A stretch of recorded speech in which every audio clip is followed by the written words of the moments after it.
Atong ginapasalamatan ang tanan nato nga mga nagkalain nga mga tigtan-aw sa atong mga videos diri sa ato ang Facebook. Og salamat ta kay nagpadayon kita sa pagtuon diri sa Biblia, guys. Dili kalikayan dunay mga tawo nga dili gid nila kaya dawaton ang atong teaching. Muna nga dunay daghang kayong nag-comments nato nga mga negative. Normal man na. Panahon ni Kristo, gani si Kristo gianggaan og Beelzebul, the king of the demons.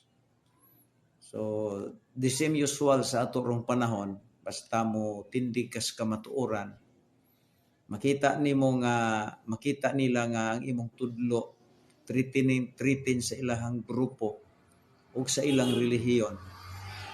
Mo na nga murisbak na sila, guys. No? Ang tanan nga grupo nga against sa akong teaching, dili nila madawat, so simpre murisbak na sila. Nasakitan sila kay ang atong giprove din sa Biblia nga ang ilang pundok hinglusot nga gikan sa Katoliko, no? Gikan sa dako nga relihiyon, higante nga relihiyon, giant nga relihiyon nga gitawag nato og Roman Catholic religion. So ato man ang gina-discuss dinhi nga tungod lagi sa Reformation, tungod lagi sa 7 ka kardinal, nanggawas ang nagkalain nga mga relihiyon nga anak sa Katoliko. Tawag na tog anak kay gikan man sila sa Katoliko, gisilhig sila sa Katoliko, ug mao na nga mikatap diri sa palibot nato, especially sa Pilipinas. Perting daghana dinhi nga mga pundok-pundok nga ginama ra gyud og tawo, diri ra gyud tawo ni nahimugso. Gikan na sila sa Katoliko. Og diri sa atong teaching manggod, ining atong giuluan og Baptist legacy. Kay naamanggoy legacy ang Baptist. Ang Baptist nga maoy grupo nga gitukod ni Kristo. Mura sila og nakuratan ba kay sa taon-taon nilang sige og lalis diha sa ilahang mga congregation o sa nagkailaing barangay radio station o uban pa nga mga social media platform. Wa sila kadungog og Baptist nga sama nato nagwali, bold kaay ta mosulti. Kay lalom na manggod kayo ning ato ang nasabtan sa Biblia, guys. Dili ni kay kutob sa basa.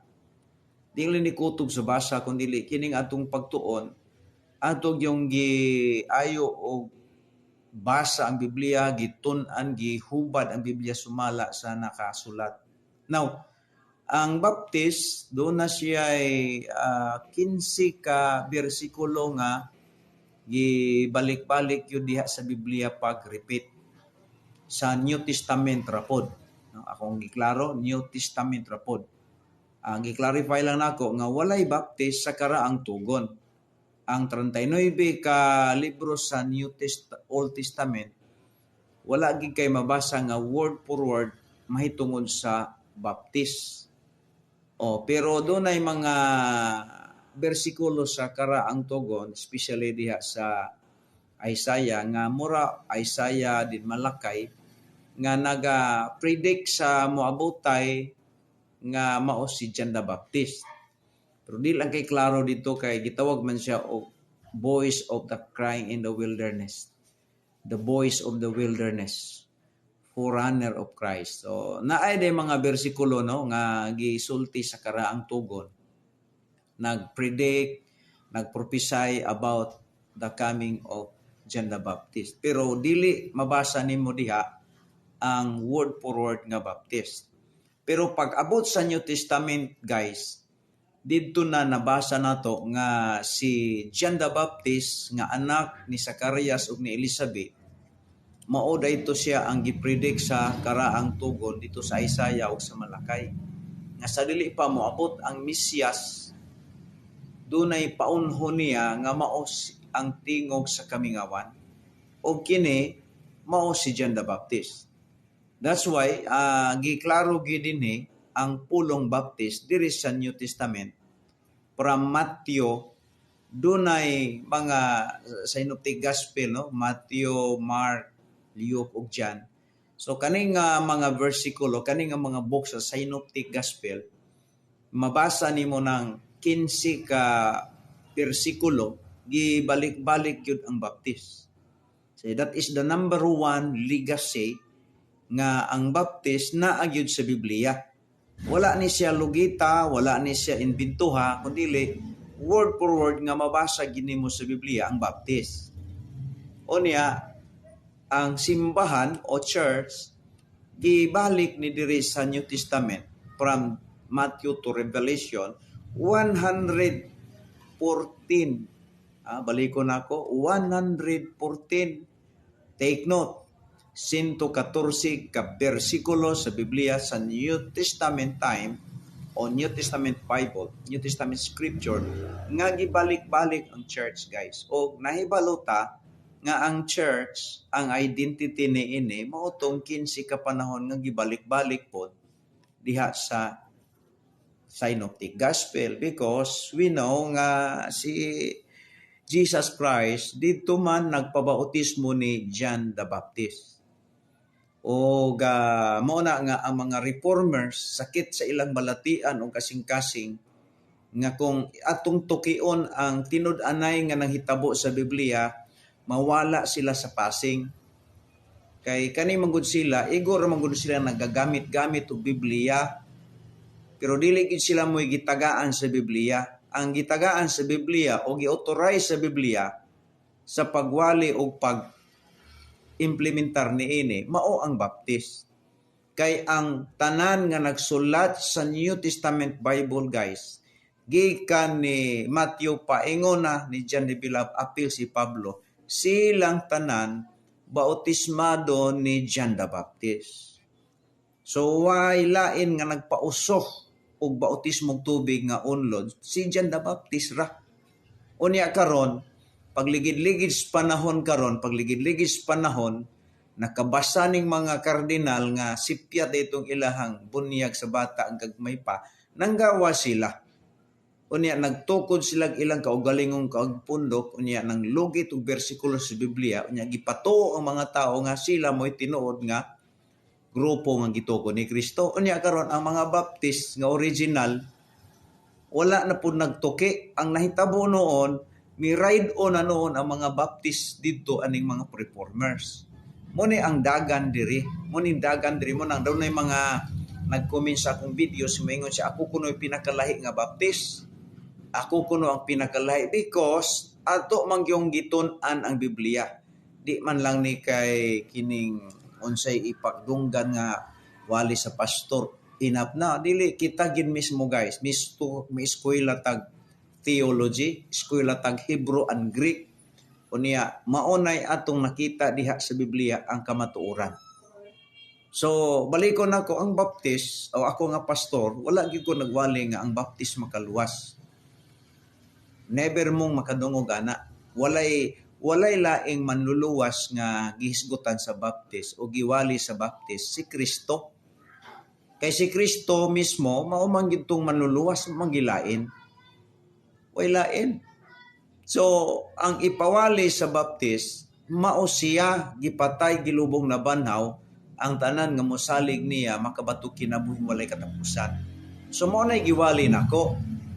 Pero kung mag-isgot kita og simbahan nga gitukod niya Baptist, guys, tungod lagi kay ni anang higayuna lagi nga wa magilaing nga nagbautismo ni Kristo si John the Baptist man. Mo nang uban ang mga reformers panahon sa mga alliance, panahon sa mga nagkalain-laing pundok na Pentecostal, hala nagtukod ng ilang kaugalingong mga pundok-pundok nang gamit sa Biblia. Pero never nimong mabasa ang ilang pundok nga matrace up nimo sa history sa New Testament. Never kang makabasa ng ilahang mga pundok tinukod ra gyud og tao. Mo nang gikasakitan nila sa ako, kaya kumuprangka ko nga ang Baptist, kung imong isgutan ang Baptist history, imo nang mabasa sa Biblia kay ang New Testament Bible guys sumala sa atong makuting pagtuon diya sulat kini sa tanang mga membro sa Baptist bautismado ni John the Baptist ang tanan nga nagsulat sa New Testament o atong makita nga ang tanan nga nagsulat sa New Testament mga apostol nga maoy pioneering member sa grupo nga gitugon ni Kristo nga gitawag niya simbahan.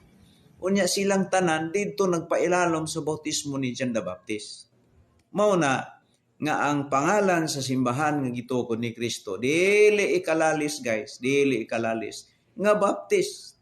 Ang Baptist mao gyud siya ang simbahan nga nag-inusara nga gisugo ni Kristo nga magwali sa sigurado nga kaluwasan nga pinaagi sa iyang sakripisyo sa cross.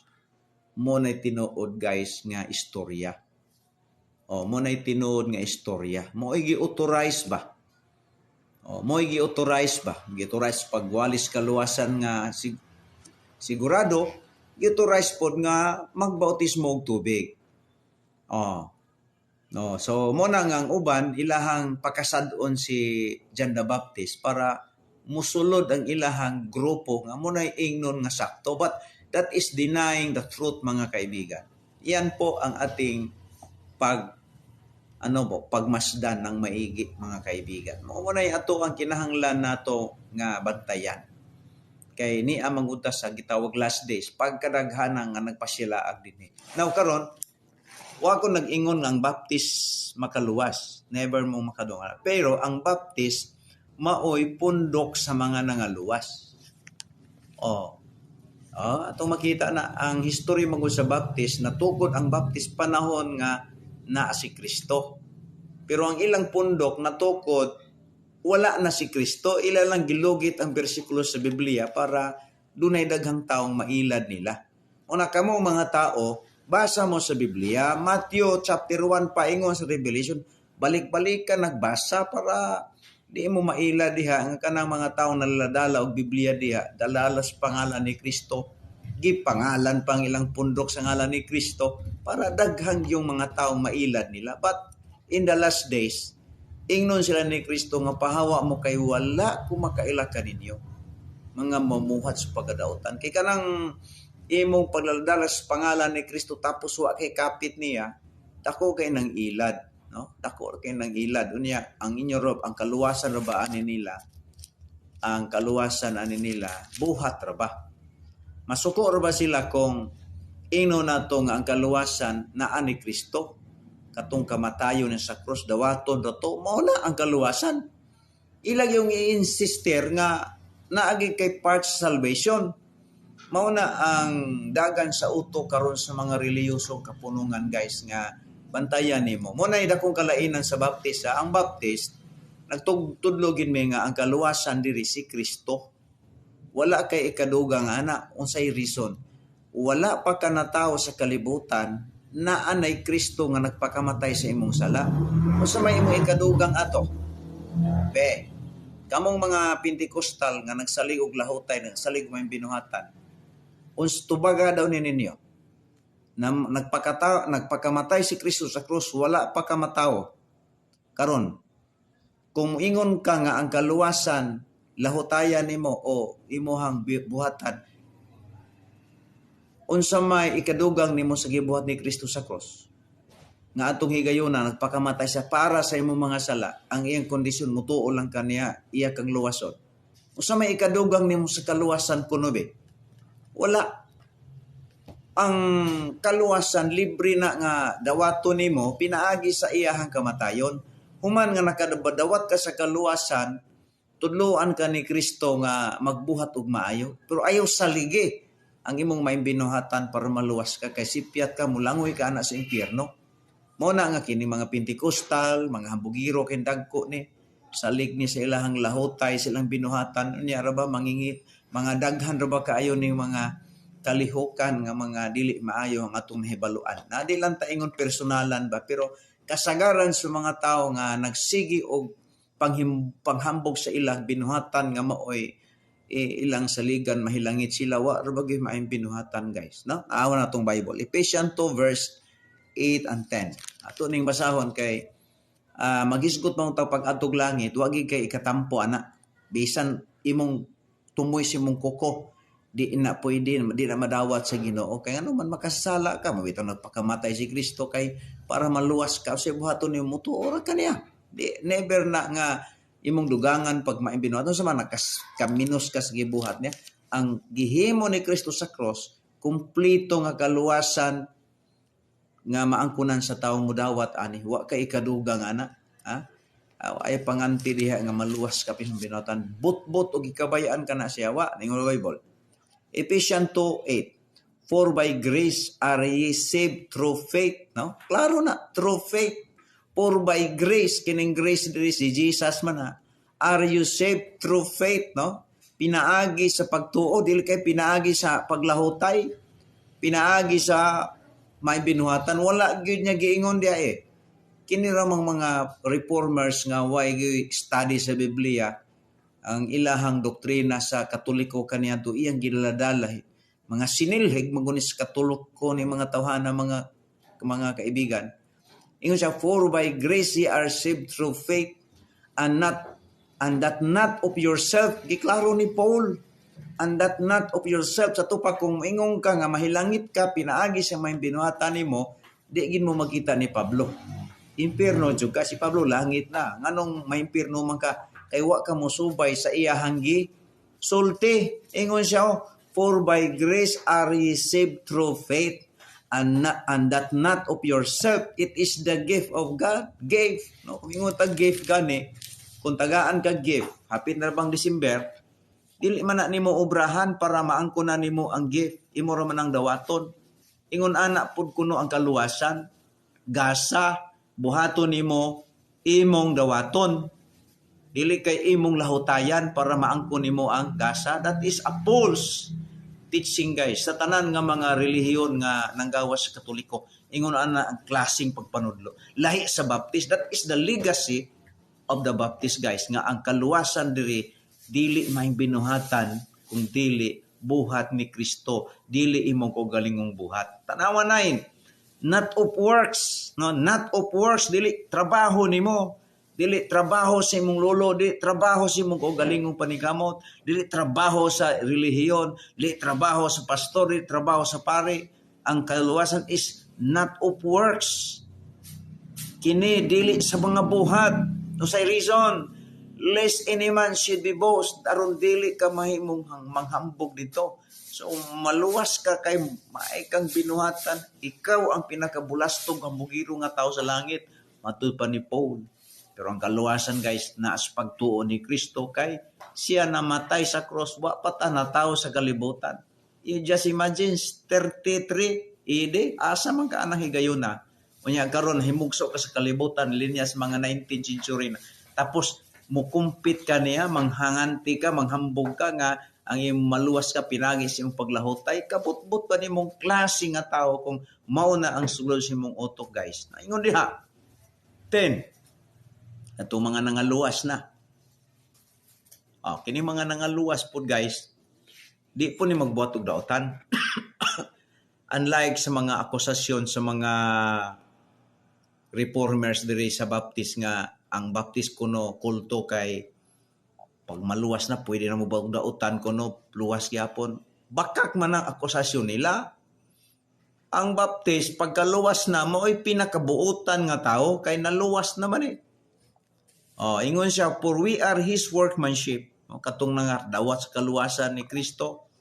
Ingon siya, for we are His workmanship created in Christ Jesus. No? Katong nga luwas ba? Gitagaan niya Holy Spirit, gipapuyo niya sa kasing-kasing, gisilyuhan niya, pamatuod nga siya on by God na, gipalit na sa milagro ni Kristo. Nya sa sunod na, ingon siya nga, unto good works, giluwas ni Kristo kaning tawhana para magbinutan. Wala nin luwasan ni Kristo para magbinugoy o magpakasala. Giluwas niya sa Ginoo ang tawhana para magbinutan. Kay kining tawhana dili banbutan, mo tong giluwas niya para mabutan. Dili kay magbinutan para maluwas o mga kaigsuunan, mga kaigalaan, mga ka-followers. Gilibog gini mga tawhana sa Biblia sa yawa. Salamat lang ta ka na ay Biblia nga naghatag na tog husay. Isang giingon niya. Ingon siya nga unto good works which God hath before ordained. Ordain ha, that we should walk in them. Muna guys nga ako nga Baptist nagbinutan yugo. Kay gihimo mo ko sa Ginoong butan kay sawa pa pug ko niya luwasa, wala ko niya himaong butan. Badlungon man ko. So sa dihang naluwas ko, nagbinutan ko, kay gihimo kong butan sa Ginoo. Dili kay magbinutan para maluwas. Binuang man na guys, kana bang wala gyud na tarong ang dagan sa utok ani mga tawhana. Muna guys, balikon nako. Ang Baptist mao'y simbahan nga gitugon ni Kristo kay ang Baptist mao gyud ang nagwali sa kaluwasan nga sentro sa gibuhat ni Kristo. Dili lahutayan ang kaluwasan, dili paningkamutan ng kaluwasan, kaya dawaton ra. Pero kadto nakadawat sa kaluwasan, mulahutay na sila. Kadto nakadawat sa kaluwasan, magbinutan na sila. Nganong unsa naman kay giluwas na sila sa Ginoo. Madto naman sila langit. Okay? So muna guys ang dagan sa utok diri nga gisulti sa Baptist. Then makita gid nato nga ang Baptist guys mao gyud ang simbahang gitugon ni Kristo sa panahon nga si Jesus Christ didto nagpabautismo ni John the Baptist. Pangutana, naapabay mo labaw sa bautismo ni John the Baptist? Wala na. Ngano man, kay ang authority ni John the Baptist pag bautismong tubig dili gikan sa kaugalingon kundi gikan sa Dios nga mahan nga mao si Elohim, si Adonai o Yahweh. Moto nga pag-abot ni Kristo didto siya nagpabautismo ni John the Baptist kay maotoy saktong bautismo nga gihatag sa Dios diri sa yuta. O kanang inyong bautismo diya bisag pareha pa na sa bautismo sa Baptist. Pag dili gini na Baptist, Pentecosta ba nag-Assembly of God o Jehovah Witness unsa pa na diha? Iglesyang Manalo pa ba na diha? Siguro ko bautismo na nga dili para langit, bautismo na para sa impyerno. Ngano man kay ang bautismo sa langit nga girespetuan sa amahan kadtong bautismo ni John the Baptist. Alright, so salamat nga doon na tayo nadunggan ninyong mga prinsipyo nga naama ko sa Biblia unya ay mo kasoko nako. Dapat magpasalamat mo nga gitudloan ta mo sa saktong doktrina nga nakapalagad sa Biblia. Okay, salamat sa inyong pagpaminaw o once again at tangi ko sa luna ko nga vlog. Bye-bye.